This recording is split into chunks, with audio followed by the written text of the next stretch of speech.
Então, proteção cardiovascular conforme diabetes tipo 2, né? Pode passar. Sou eu que passo mesmo. Por que falar da proteção cardiovascular no diabetes tipo 2, né? A doença cardiovascular é a principal causa de óbito, né? A gente tem um risco cardiovascular elevado, mesmo com controle glicêmico ideal, né? E atualmente esse tema passou a ser mais de interesse maior em função de drogas que surgiram com proteção cardiovascular. A gente brinca que, às vezes, o doente chega para a gente já cheio de remédio de antidiabético oral prescrito pelo cardiologista, né? Já vem com forxiga, já vem com um monte de coisa. Às vezes, o paciente já pré-diabético usando remédio para diabetes. Aí, às vezes, o doente vem, doutor, mas ele é cardiologista, ele não pode passar. Eu falei, qualquer médico pode passar qualquer remédio. Não existe uma reserva de mercado que eu sou proibido de passar remédio do cardiologista. Obviamente que na boa vizinhança a gente deve, né, trocar ideia com o cardiologista, né? Eu ligo para o Nani, né? Eu falo, seu doente é assim, assado, não pode fazer isso, aquilo. E é sempre uma boa prática a gente poder, né, trocar ideia com outros especialistas, nunca perdendo a ideia de que alguns doentes têm um médico principal, né? Tem um médico que toma conta dele, né? Que dá doença principal. Isso é um problema que a gente tem hoje. Às vezes os médicos começam a ver, sai mudando a prescrição do colega, isso é uma coisa terrível, né? Então eu falo para os doentes, falo só, eu não vou mudar seu remédio, eu preciso da autorização do seu médico. Fala, doutor, mas eu vi aqui, eu falei, mas o seu médico principal é fulano de tal, ele que trata a senhora há 20 anos, não sou eu. Né? Então isso é uma coisa muito importante, tá? Para as pessoas de fora da área, eu recomendo o Diabetes Care, todo ano lança um suplemento com várias questões relacionadas ao controle do diabetes, né? E os pilares do controle do diabetes são o controle glicêmico, controle da pressão, controle da dislipidemia, e os agentes com a proteção cardiovascular e renal entraram como outro pilar, tá? No tratamento do diabetes. Esse é aquele mesmo trabalho que eu falei na aula anterior, tá? Da corte sueca. Aí aqui eu vou mostrar de forma mais enfática aquilo que eu comentei na outra aula, né? Daqueles 5 fatores, e aqui mostrando que à medida que você controla os fatores de risco, aqui falando de infarto agudo miocárdico, e aqui falando em relação à insuficiência cardíaca, mas enfatizando aquilo que eu falei na aula anterior, tipo, mesmo com todos os fatores de risco controlados, você ainda continua tendo um risco de insuficiência cardíaca, né? Então mostrando que a importância da gente estar indo em direção à prevenção da insuficiência cardíaca nesse grupo de pacientes, tá? Eu teria enorme prazer de falar de metformina, né, que está esquecida, né, mas assim, infelizmente não vai dar tempo. Aqui está um panorama das principais drogas, tá? Sulfonilureia, metformina, insulina, as glitazonas, DPP-4, GLP-1 e inibidor de SGLT2, tá? Mas eu não resisti e botei umzinho da metformina, rápido, porque eu amo metformina, tá? Principalmente, já que foi uma droga, todos nós temos sentimento de injustiça, né? Então, assim, quando alguém é perseguido, a gente geralmente toma o lado da pessoa, isso em tudo na vida, né? Na vida diária, na vida prática, na vida política, né? Então, quando eu sei de uma droga que foi banida pelo FDA de 77 a 2006, só porque era da Bayer, né? Você já fica tendendo a gostar do remédio. Pô, esse remédio foi perseguido, né? Remédio bom, né? Então, assim, o remédio que diminui a produção hepática de glicose tem diminuição de evento no KPDS, né? Mas existe evidência também, sem estudos duplo cego randomizados, mas estudos observacionais, que você diminui risco cardiovascular e diminui hipertrofia ventricular. Então, é uma droga útil, né? A gente acaba que não deve esquecer da metformina, tá? Falando aqui rápido de outra que está execrada, que é a glitazona, né? Agonista seletivo do PPAR. Basicamente, ela ficou de patinho feio na história porque ela, por aumento da retenção hídrica e o risco de aumento da insuficiência cardíaca, ela passou a ter menos importância no manuseio. Essa importância está voltando a ter ganhando um pouquinho de força em função do benefício dela na esteatose, já que estão se discutindo mais, se falando mais do risco de cirrose por conta dos doentes com síndrome metabólica e esteatose hepática ao longo da vida evoluir para cirrose. Então, uma droga que voltou a ter um pouco de burburinho em relação à ação dela. E aí eu não gosto, só para não esquecer, de um estudo antigo de 2007, que o pessoal mais novo talvez não lembre, mas que é o PROACTIVE, mostrando que a pioglitazona diminui em pacientes previamente infartados novos episódios. Então, assim, ela de fato pode ter um benefício cardiovascular, a questão basicamente é da piora da insuficiência cardíaca, tá? Os inibidores de DPP-4 geralmente a gente considera como droga neutra, eu vou passar rápido aqui, perdão. Basicamente a questão, a saxagliptina que mostrou um aumento de insuficiência cardíaca. Hoje a gente nem tem mais a saxagliptina, então a gente continua considerando como droga neutra em relação a risco cardiovascular, tá? E aí eu vou entrar na parte principal da aula, que é a aula menor, que são os queridinhos, né, os preferidos, né, os que estão na moda. O primeiro é o inibidor de SLT2, né, se transformou um dos pilares de tratamento da insuficiência cardíaca, independente da presença de diabetes, né? Ele afeta a absorção de glicose e sódio nos túbulos renais, reduz a sobrecarga miocárdica e favorece o remodelamento ventricular. Possivelmente ele reduz também lipotoxicidade nos cardiomiócitos e melhora a resistência insulínica. Então ele foi um grande achado para a prevenção da insuficiência cardíaca, né? Aqui está o mecanismo do cotransportador, né? E ele inibe esse mecanismo. E essa aqui é uma foto da expressão dos receptores, né? Então, para tentar explicar um pouquinho mais e aí eu volto àquela questão que eu falei no início de ser mais velho, né? Quando esse remédio saiu, a gente tinha muita implicância. Porque na época que eu me formei, assim, ter glicosúria era ruim, né? Tipo assim, glicosúria, eu lembro de um congresso que eu estava na Endocrine Society com o meu chefe, do lado do fundão, Mário Weissman, né? E aí ele falava assim, e aí, você vai nessa palestra aí do remédio que faz as pessoas fazerem pipi, glicose na urina, esse remédio que não deve servir de nada, né? A gente reclamando do remédio, a gente tinha uma certa implicância por conta disso, né? E o tempo foi passando, a gente foi vendo dos benefícios da medicação, tá? Aqui também uma foto de onde ele atua em relação ao túbulo proximal, tá? E aqui aqui está um resumo dos principais resultados. Eu vou passar, ok? Por conta do tempo. Aqui está um panorama. Então, assim, a empaglifosina foi o grande boom, né, que é o Jardiance, né, mostrando diminuição de mortalidade cardiovascular, redução de nefropatia, diminuição de internação por insuficiência cardíaca e morte cardiovascular. A DAPA veio depois com resultados muito consistentes, mas um pouquinho inferiores, mas também muito positivos em relação tanto à internação por insuficiência cardíaca e morte cardiovascular. E um pouquinho do patinho feio ficou a canaglifosina, que é o Invocana, basicamente porque nos estudos eles tiveram o risco maior de amputação de membro inferior, né?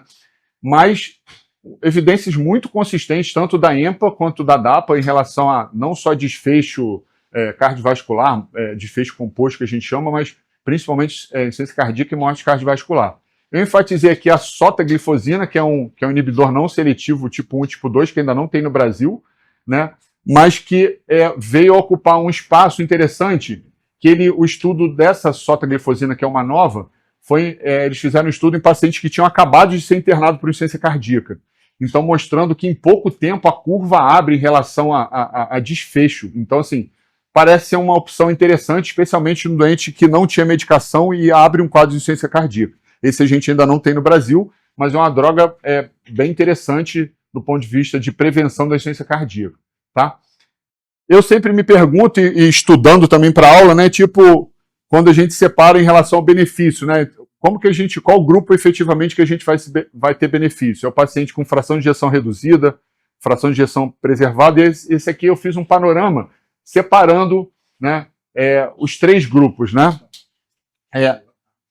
A principal evidência são nos pacientes com fração de ejeção reduzida, né, onde você tem redução de morte cardiovascular, redução de morte por qualquer causa, né? Você precisa de 21 pacientes para diminuir o evento composto. À medida que você vai para a fração de ejeção moderadamente comprometida e fração de ejeção preservada, você mantém os riscos em relação à hospitalização, insuficiência cardíaca, capacidade funcional. No entanto, a mortalidade cardiovascular não dá significativo. Isso não impede da gente diminuir a importância da droga, né? Talvez muitos estudos, aí eu vou fazer o outro contraponto, talvez alguns estudos a gente não tenha tido evidência por questão de tempo. Existe uma correria em relação aos laboratórios de lançar o do meu laboratório, do seu laboratório, então você pega um estudo aí com um ano, o cara já tem resultado positivo, ele publica. Então, assim, e talvez alguns outros benefícios você só vai conseguir ter ao longo se você tivesse um acompanhamento mais a longo prazo. Então, esse ao mesmo tempo que eu critico os laboratórios, aqui vai uma coisa, eu falando a favor do remédio, nesse sentido, tá? Só para lembrar aqui rapidamente, como é que eu estou de tempo? 5 minutos? Tá bom. Para quem passa sem saber das consequências, né, a gente não pode esquecer que você aumenta o risco de infecção urinária, tá, um risco relativo de 3,5, tá? Muitos pacientes de sexo masculino se queixam de muito balanite, inclusive tem pacientes que não voltam a usar por conta disso, né? balanite recorrente, né? Então, às vezes, as pessoas querem insistir no remédio, e às vezes, se você não explicar para o doente o que vai acontecer, eu tenho doente que foi para urologista, dermatologista, eu falei, fulano, eu tinha falado para o senhor que era do negócio, do remédio. Aí, um médico resolve perguntar quais os remédios. Você vê que fase que nós estamos da medicina, né? Depois de 3, 4 médicos, aí o quarto pergunta quais os remédios que ele estava usando. Eu acho que pode ser desse remedinho essa tua balanite. Eu falei, ou seja, o que deveria de todo médico perguntar do que os pacientes estão usando. Tá? E um outro risco que a gente fala que é o risco de cetoacidose por conta do uso de uma cetoacidose euglicêmica. Parece que esses remédios, ele estimula a célula alfa-pancreática. Em geral, os pacientes têm um nível de glucagon um pouquinho mais alto, então isso é um dos mecanismos de risco. Tá? Eu gosto de catar coisa que não se fala muito. Ele pode estar relacionado à perda de massa óssea, se fala muito pouco em relação a isso. Em média, você aumenta o fósforo em 10% com essas medicações. E pasmem que a principal droga, que é a empaglifosina, não tem nenhum estudo de avaliação de massa óssea. Zero. Não tem nenhum estudo. Tá? Então, esse aqui é um estudo do Bilezic, mostrando, em relação à canaglifosina, mostrando que você pode reduzir e tem relação com a dose, mas a gente tem muito pouco dado. Tá? Mas é uma coisa a se pensar.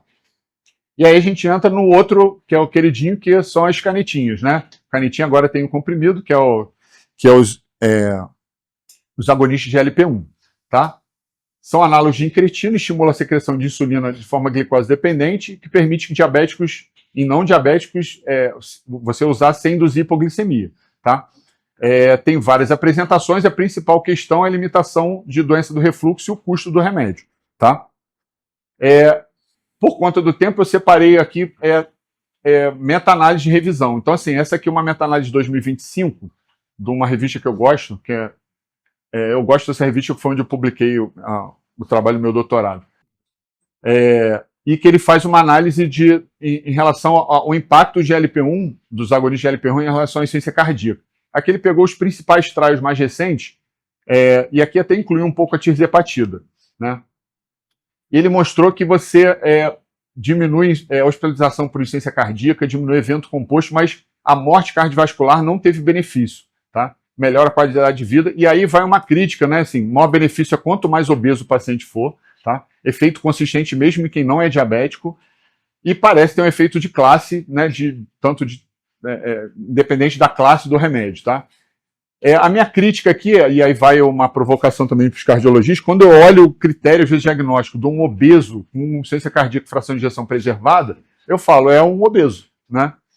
Obviamente você tem critério ecocardiográfico, então se você perder peso significativamente nesse doente, ele vai melhorar muitos desses parâmetros. Então, assim, muito provavelmente, e o artigo fala isso, esses benefícios estão relacionados à perda de peso. E a melhora metabólica não diferente do inibidor de SLT2, que é o efeito da droga. Tá? Aqui eu vou passar mais rápido que em relação a alguns trials da própria semaglutida, né? Ela diminui 20% de eventos cardiovasculares maiores. Isso aqui foi um trial de 2023. Tá? Esses benefícios já foram comprovados tanto da apresentação oral, que é a semaglutida, que é o Ribelsus, né? Mostrando redução de eventos cardiovasculares maiores, né? E como eu falo, atualmente, como tem muita gente que tem interesses escusos, né? Alguns cientistas fazem isso, tipo assim, jogam dados que não são interessantes ao que ele acredita para debaixo do tapete. E aí, por que eu botei isso? Que alguns dados específicos da liraglutida, mostrando que você pode piorar na fase inicial a insuficiência cardíaca. O que esse trabalho mostrou? Em pacientes com fração de ejeção baixa, ou seja, aqui, vou pegar a classe funcional 3 e 4, você piorou a insuficiência cardíaca. Então, assim, você paciente com fração de ejeção baixa, o início, dependendo da fase da doença que você iniciar agonista de LP1, você pode piorar a insuficiência cardíaca. Tá? E o último queridinho, tentar ser o mais rápido possível, né? E aí eu botei o custo do lado, né? Que é o que todo mundo, de cada 10 mensagens de paciente que eu recebo, 8 são para saber se eu posso passar Mounjaro, né? Que é o agonista duplo de GIP-GLP1, potencialização de GLP1, e tem resultados superiores a semaglutida em relação à perda ponderal. né? Mais de 20% com controle glicêmico e melhor tolerabilidade gastrointestinal.